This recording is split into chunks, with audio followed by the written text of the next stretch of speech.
programme vous est offert par Illico Cash.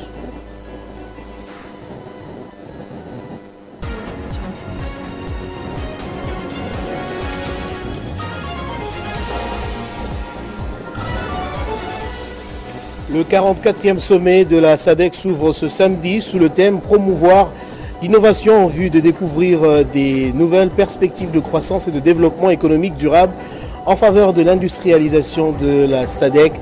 La RDC est représentée par son président. Bientôt la tenue des états généraux de la justice en RDC afin de mieux booster ce secteur jugé malade par le magistrat suprême. Le Conseil des ministres a discuté de la question. Au Tchad, 60 personnes sont mortes dans des graves inondations qui secouent le pays ces derniers temps. Des appels à l'aide se multiplient dans le pays. Nouveau journal sur Télé 50, bienvenue à tous. Promouvoir l'innovation en vue de découvrir des nouvelles perspectives de croissance et de développement économique durable en faveur de l'industrialisation de la SADC, c'est le thème retenu pour le 44e sommet de la SADC qui s'ouvre ce samedi à Harare, la capitale du Zimbabwe. Ces assises connaîtront la participation de Félix Antoine Tshisekedi qui s'est fait d'ailleurs représenter ce vendredi à la réunion du Conseil des ministres par la chef du gouvernement. Nous y reviendrons dans nos prochaines éditions. Et puis les états généraux de la justice auront bel et bien lieu dans les tout prochains jours en République démocratique du Congo. C'est ce qui ressort du dernier Conseil des ministres présidé par la première ministre Judith Suminwa. Selon le ministre de la Justice Constant Mutamba qui en a informé le Conseil, c'est dans le but de discuter des différents défis auxquels est confronté ce secteur. On écoute Patrick Mouyaya, porte-parole du gouvernement. Au point 3. Organisation des États généraux de la justice. Le ministre d'État, ministre de la Justice et garde des Sceaux a informé le Conseil de l'organisation prochaine des États généraux de son secteur sous les thèmes « Pourquoi la justice congolaise est-elle qualifiée de malade ? Quelle thérapie face à cette maladie ?» après ceux tenus en 2015. 9 ans après, sans vouloir remettre en cause les conclusions et recommandations pertinentes de ces assises, il sera question d'évaluer les niveaux de mise en œuvre de celles-ci tout en formulant des actions concrètes au regard de l'état actuel de la justice. Face à ces tristes constats partagés par tous les acteurs, il devient urgent de faire un diagnostic sans complaisance des maux qui rongent notre justice afin de lui administrer une thérapie des chocs à travers des réformes profondes. Conscient du rôle majeur de la justice dans la stabilité des institutions et la consolidation de la paix, car la justice élève une nation, il entend engager un processus de réformes partagé par tous les acteurs à l'issue des États généraux de la justice. Ces États généraux se dérouleront en 2 phases.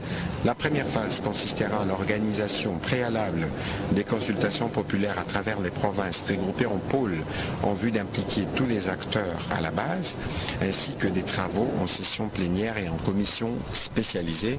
Le Conseil a pris acte de cette note d'information. En justice, toujours, les gardes des Sceaux, Constant Mutamba, accompagné du député Eliezer Tamboué, s'était rendu au quartier PLC dans la commune de Lingwala en vue de rétablir les habitants dans leurs droits. Ces derniers ont été victimes du déguerpissement sans fondement légal de leur domicile. Les actions menées par le ministre de la Justice ne font que matérialiser la vision profonde du président de la République, Félix Antoine Tshisekedi, pour la population congolaise.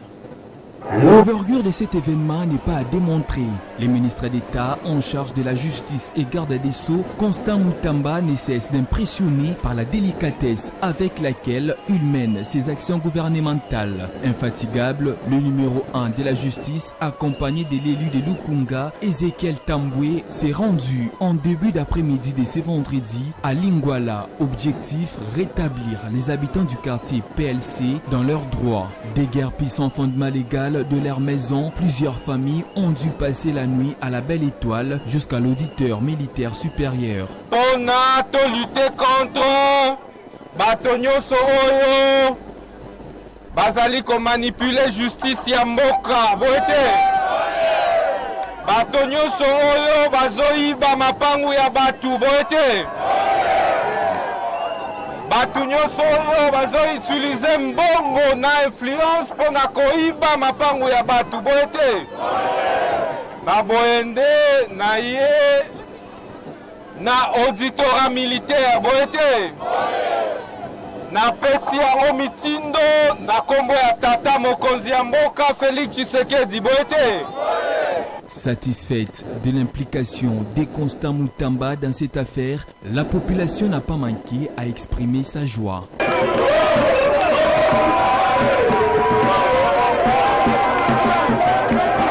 L'homme incarne sans aucun doute la vision du président de la République, Félix-Antoine Tshisekedi, à savoir placer les peuples au centre de toute action gouvernementale. Et puis face à la crise qui secoue actuellement le parti présidentiel UDPS, le vice-premier ministre en charge de l'intérieur et sécurité honoraire, le député national Peter Kazadi Kankonde appelle les combattants à l'unité et à privilégier l'intérêt supérieur de la nation. Ce haut cadre de l'UDPS a également exhorté sur son compte Twitter les uns et les autres au dialogue et à s'écouter mutuellement. Le député national et vice-premier ministre et ministre de l'Intérieur honoraire Peter Kazadi Kankonde a, face à la crise qui secoue l'Union pour la démocratie et le progrès social, UDPS, invité tout le monde à la paix et à privilégier l'intérêt supérieur du peuple. Je cite, « Mes chers combattantes et combattants de l'UDPS, aujourd'hui nous traversons une période difficile marquée par des tensions et des divisions au sein de notre grand parti, l'Union pour la démocratie et le progrès social. Ces défis ne doivent pas nous détourner de notre mission première, servir le peuple congolais et défendre les valeurs de justice, de démocratie et de progrès qui ont toujours guidé notre action. J'en appelle à l'unité. De par la volonté de nos pères fondateurs, l'UDPS a été bâti sur la solidarité et la détermination de ses membres à se tenir ensemble face à l'adversité. Aujourd'hui, plus que jamais, nous devons nous rappeler que notre force réside dans notre unité. Les divisions internes affaiblissent notre capacité à réaliser les objectifs que nous nous sommes fixés pour notre pays. Ce n'est qu'en restant unis que nous pourrons surmonter les obstacles qui se dressent devant nous. Respectons nos valeurs fondatrices. L'UDPS, notre parti, est fondé sur des principes de démocratie, de justice sociale et de respect des droits de l'homme. Nous devons rester fidèles à ces principes, même dans le moment de désaccord. Le débat interne sont nécessaires dans toute organisation démocratique, mais ils doivent se faire dans un esprit de respect mutuel et de dialogue constructif. Privilégions l'intérêt supérieur du peuple. Nous ne devons jamais perdre de vue la raison d'être de notre engagement politique, servir le peuple congolais. Les querelles internes ne doivent pas prendre le dessus sur notre devoir envers ceux qui nous ont fait confiance pour défendre leurs intérêts. Le peuple congolais attend de nous que nous soyons à la hauteur de notre mission historique. Mon appel en faveur du dialogue, je vous invite tous à mettre de côté les rancœurs et à privilégier le dialogue. Parlons ensemble, écoutons-nous mutuellement et trouvons des solutions qui permettront de renforcer notre parti plutôt que de les diviser. La diversité des opinions est une richesse, mais elle ne doit pas être une source de conflit. Engageons-nous pour l'avenir. Je vous appelle à vous engager à reconstruire la cohésion au sein de notre parti. Ensemble, nous pouvons redonner à l'UDPS la force et la vitalité nécessaires pour continuer à porter haut les aspirations du peuple congolais. Mes chers combattants, l'histoire de l'UDPS est celle de la résilience et du combat pour la démocratie. Ne laissons pas les divisions compromettre cet héritage. Ensemble, main dans la main, nous pouvons surmonter cette crise et avancer vers un avenir meilleur pour notre parti et pour notre pays. Vive l'UDPS, vive la République démocratique du Congo, honorable Peter Kazadi Kankonde, député national. Profitant de ses vacances parlementaires, le député national Maurice Tshikuya est allé présenter ses civilités au nouveau gouverneur élu du Kassai oriental. Les deux personnalités se sont se sont penchés, dans leurs échanges sur les questions de développement de cette province. Le député national Maurice Chikuya Kayembe est en vacances parlementaires en Mbuji-Mayi. Il s'est rendu au gouvernorat du Kasaï oriental pour présenter les civilités à l'autorité provinciale Jean-Paul Mbouboua-Kapo. Au sortir de cette audience, Maurice Chikuya Kayembe a, au cours de son adresse devant les hommes et femmes des médias du Kasaï oriental, brillé par une humilité exemplaire en ne parlant pas que de lui-même, mais en associant d'autres intervenants pour ce qui est du développement de sa province, le Kasaï oriental. D'abord, je suis chez nous. Je suis venu effectivement en vacances parlementaires. Il était de mon devoir de passer d'abord, présenter mes civilités au gouverneur de la province, parler, faire les topos sur la situation de notre province. Nous avons passé en revue toute la situation de chez nous. Nous lui avons dit qu'il a notre appui, non seulement en tant que personne de M. Chikuya, mais en tant que président du caucus des députés de la province du Kasaï oriental. Nous avons décidé cette fois-ci que nous puissions passer notre législature autrement, en appuyant beaucoup plus les institutions provinciales, en faisant en sorte que nous puissions aussi frapper à toutes les portes qui peuvent s'ouvrir devant nous pour amener plus de projets au Kasaï oriental. Et nous sommes convenus avec lui pour qu'on mette un accent particulier sur l'agriculture. L'agriculture doit être une priorité absolue parce que quand vous passez partout à la cité, vous trouverez que la famine nous gangrène tous. Alors, pour y sortir, il nous faut nécessairement que nous puissions faire de l'agriculture une priorité absolue. Il y a un problème de chômage de masse. C'est un problème tout à fait trop sérieux.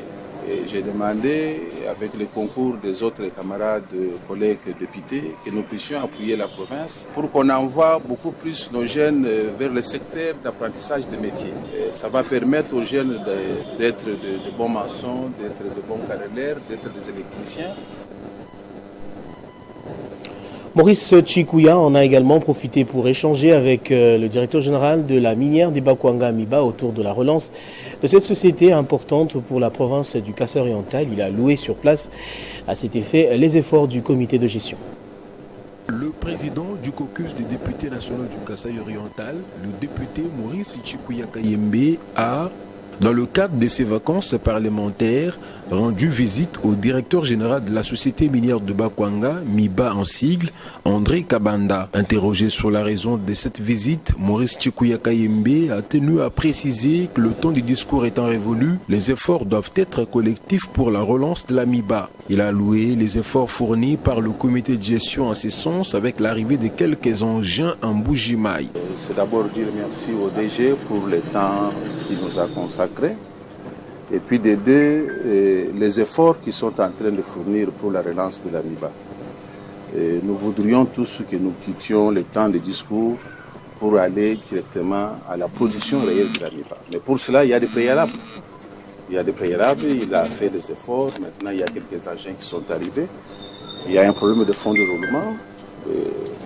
C'est ici aussi l'occasion pour nous que nous puissions appeler l'État congolais de comprendre que cette société a contribué pour beaucoup à l'épanouissement de cette ville de Mbuji-Mayi et de la province tout entière.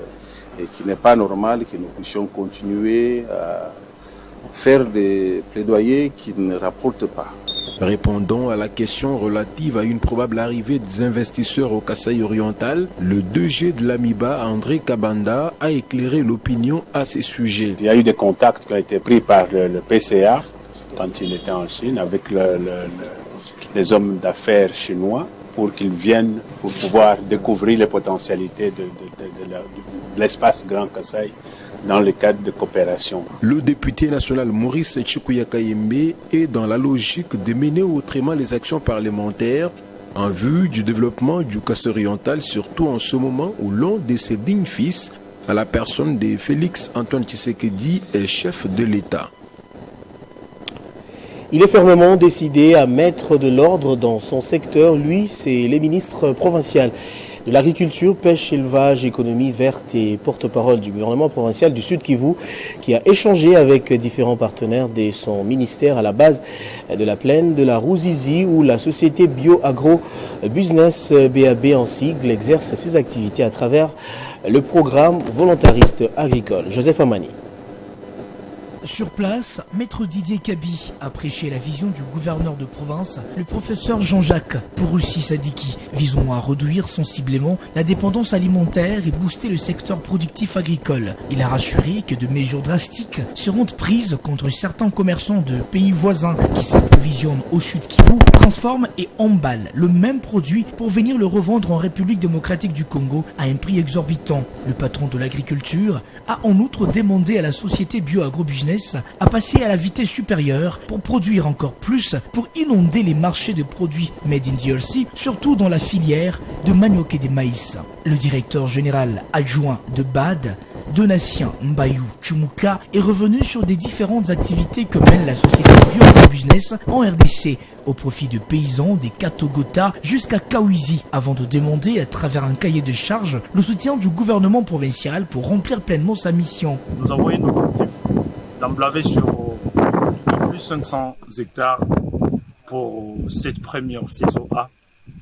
Et plus principalement, nous allons mettre du maïs et voir si à l'issue de la production, nous pouvons être capables, une fois récolté sur 500 hectares, si nous pouvons tant soit peu réduire cette dépendance alimentaire étrangère à laquelle nous faisons face au niveau de la province du Sud Kivu.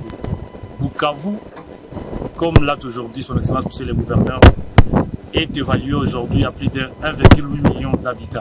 À Ruenena, dont le groupement de Louberizi, Didier Kabi a lui-même palpé du doigt les vastes étendues de champs labourés par la société Bio-Agro Business en prélude de la campagne agricole saison A 2024-2025. Le responsable de l'Institut international pour l'agriculture tropicale, également présent, ont aussi briefé aux représentants de l'autorité provinciale de leurs différentes réalisations dans la plaine de la Ruzizi et les difficultés rencontrées avant la fin de la première phase du projet de l'agenda de transformation agricole. De retour à la base de la Ruzizi, Maître Didier Kabi a visité les installations et autres matériels de cette base avec un sentiment mixte, part de satisfaction et des désolations. La société Bio-Agro Business utilise de moulins artificiels afin de moudre les farines de manioc et de maïs, et pourtant il était prévu la construction de 2 usines modernes par l'IITA.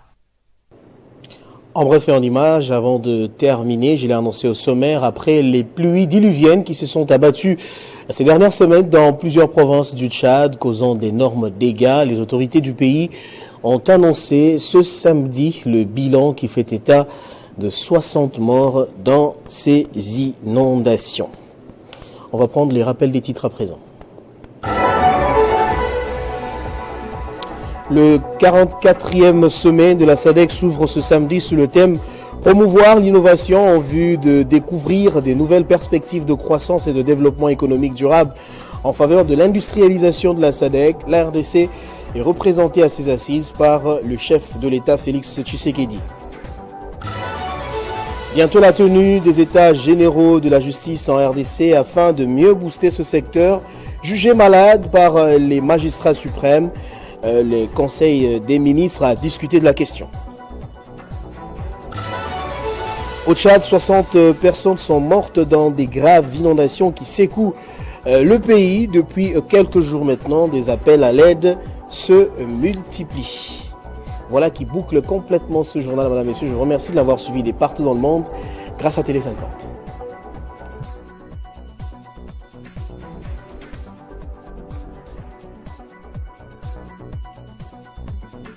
Retrouvez toute l'actualité en continu sur www.tele50.cd. Ce programme vous a été offert par Illico Cash.